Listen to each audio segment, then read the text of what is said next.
Fuels reduction in forests and woodlands. The main fuels reduction methods used in forests and woodlands are thinning, pruning, slash treatments, and prescribed fire. Sometimes mastication and grazing are also used. We'll talk about each of these in the next section. There are a variety of reasons for thinning, the practice of removing some trees in a stand to favor the remaining trees. From a fuels reduction standpoint, thinning mimics the natural stand development process in which subordinate trees are shaded out, become stunted, and may eventually die, as well as the process of understory fire in which smaller trees in a stand are killed while the larger ones survive. In thinning from below, or low thinning, larger codominant and dominant trees are left, and these are the most fire-resistant trees in the stand. All other things equal, heavier thinning leads to greater fire resistance. Thinning which removes subordinate trees is often called thinning from below. In this example, most dominant and codominant trees have been left, while intermediate and overtop trees and some codominants have been removed. To be effective as a fuels treatment, the cut trees need to be removed from the site and the leftover slash must be treated or removed. This is a stand marked for low thinning. The blue flag trees are to be removed. Some are merchantable, many are too small and will be turned into firewood. Pruning or limbing involves removal of lower tree branches. It can be a very effective method for reducing ladder fuels. A good pruning height to aim for is 8 to 10 feet. One rule of thumb is to leave 50% or more live crown. That ensures that the tree has enough foliage to remain vigorous. As with thinning, the pruning slash should be dealt with if you want to reduce the fire risk. Otherwise, there is an increased risk until the material breaks down. Pruning is often combined with thinning. However, it's very labor intensive, so is often concentrated near the home or other high-risk, high-value areas. Pruning guidelines. Use a sharp tool and make clean cuts. Use proper pruning techniques. Avoid flush cuts and coat hangers. In conifers, avoid pruning in the spring and early summer to avoid excessive pitch. In hardwoods, prune during the dormant season. Don't paint pruning rooms with dressing. It's not effective and may seal in decayed organisms. Thinning and pruning often generate a lot of material, called slash or activity fuels, that can increase fuel loads and fire hazards, at least in the short term. Effective fuels reduction thus requires slash treatment. Listed here are common slash reduction methods. We'll talk about each one. Utilization of small trees cut down in thinning will help reduce fuel loads out in the woods. So what can you do with all that material? Firewood is one obvious possibility. In some cases, there may be enough sawlog-sized material to conduct a timber sale, helping to offset the cost of the fuels reduction treatment, or even generate a profit. Most often, however, there are few if any sawlogs generated in a fuels treatment. Posts and poles can be used for fencing and construction, as well as firewood. Peeling the poles first will help increase their longevity. Poles are super strong and great for small building projects like firewood sheds, shown here. Lop and scatter is a common slash treatment method. Basically, it involves cutting off branches of larger trees that have been felled and cutting up the logs into smaller pieces and leaving those where they lay or scattering them around the woods. The idea is to distribute the material and get it into close contact with the ground where it will decompose more rapidly. Lop and scatter, like mastication, doesn't reduce the amount of fuel on the site, it just redistributes it. Basically, ladder fuels are converted into surface fuels.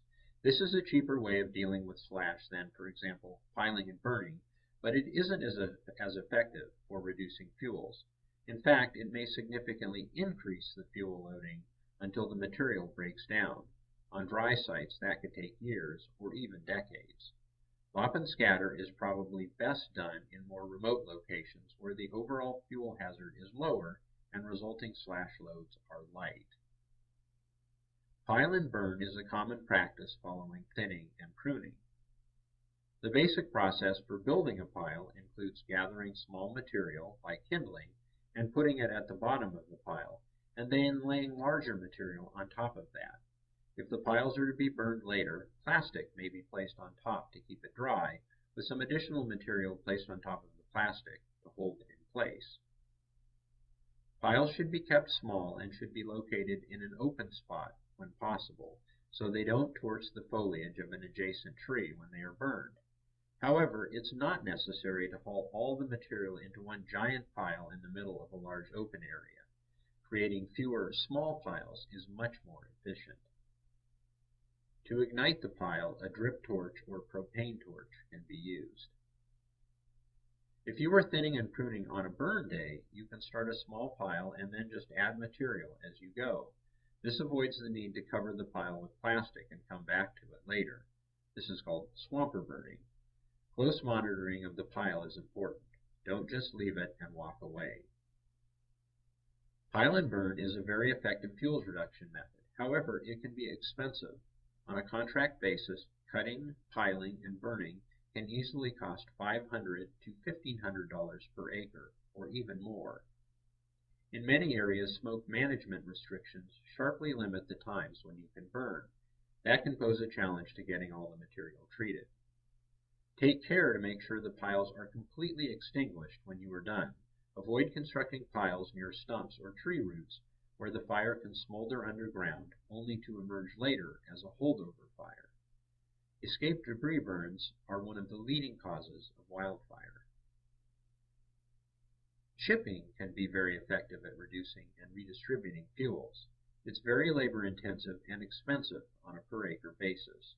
As a result, it's usually done only near homes or in situations when burning isn't an option. Large chippers operating on flat ground with good road access are the most efficient. The chips make excellent mulch road or trail surfaces. Hauling away the material may also be an option. This is a list of some haul-away options in Jackson and Josephine counties. Prescribed underburning can be a very effective fuels treatment method. In fact, thinning followed by prescribed fire is the gold standard of fuels treatments. It can be very cost-effective compared to other fuels treatments when done on a large scale. The photo here shows a stand in the Sierra Nevada mountains a few years after prescribed burning. Note the low level of surface and ladder fuels in the understory. In many cases, fuel loads are too high to introduce prescribed underburning without first stepping down fuels with a mechanical thinning treatment. For example, the forest might be thinned and the resulting slash piled and burned.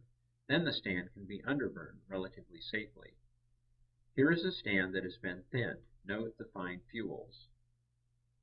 Here's the same stand after underburning.